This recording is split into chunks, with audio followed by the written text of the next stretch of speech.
Assalamualaikum warahmatullahi wabarakatuh. Perkenalkan, kami dari kelompok 2. Saya Sinta dengan NIM 2504411002. Pada kesempatan kali ini, kami membuat video ini untuk menyelesaikan salah satu tugas mata kuliah Elektronika Digital yang diampu oleh Bapak Abdul Sahir SPD MPD. Di sini kami akan menjelaskan materi tentang fotovoltaik atau sel surya. Assalamualaikum warahmatullahi wabarakatuh. Perkenalkan, saya Ilka dengan NIM 2504411025. Nah, di sini saya akan menjelaskan tentang panel sel surya. Nah, sel fotovoltaik atau sel surya adalah alat sensor cahaya yang mengubah energi sinar matahari secara langsung menjadi energi listrik. Nah, pernyataan ini benar karena perubahan energinya terjadi tanpa tahap perantara seperti panas atau gerakan mekanis. Nah, pada gambar pertama terlihat sebuah panel sel surya yang menerima cahaya matahari. Nah, yang pertama, cahaya matahari mengenai permukaan panel.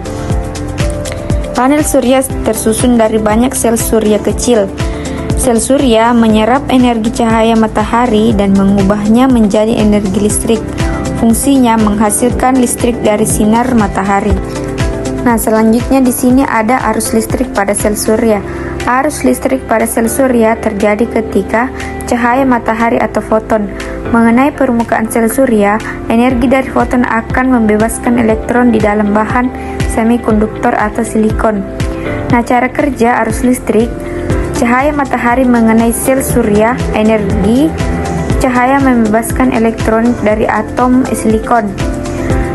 Pergerakan elektron tersebut menghasilkan arus listrik searah atau DC. Arus listrik mengalir melalui kabel menuju beban, seperti lampu atau peralatan elektronik lainnya. Prinsip utamanya, semakin banyak cahaya matahari yang diterima, semakin besar energi listrik yang dihasilkan oleh sel surya.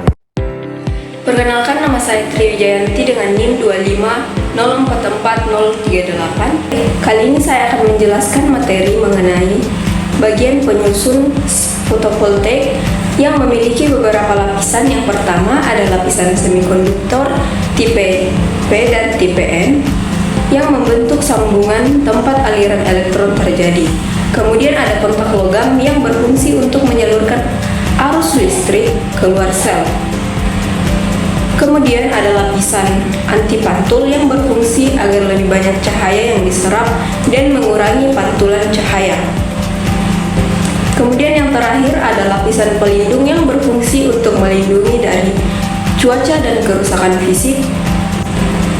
Adapun untuk kelebihannya, memiliki sumber energi terbarukan dan tidak habis, kemudian tidak menghasilkan polusi gas rumah kaca, dan bisa dipasang di berbagai tempat, contohnya atap rumah, lahan kosong, peralatan kecil yang mudah dijangkau oleh matahari. Dan untuk perawatannya relatif mudah dan awet, sehingga sangat cocok. Di sini saya akan menjelaskan kekurangan dan contoh penerapan fotovoltaik atau sel surya. Menjadi kekurangan fotovoltaik atau sel surya: 1. Hanya bekerja maksimal saat ada sinar matahari. 2. Daya yang dihasilkan tergantung cuaca dan waktu. 3. Biaya pemasangan awal masih cukup tinggi. Dan terakhir, membutuhkan baterai penyimpanan listrik untuk digunakan malam hari.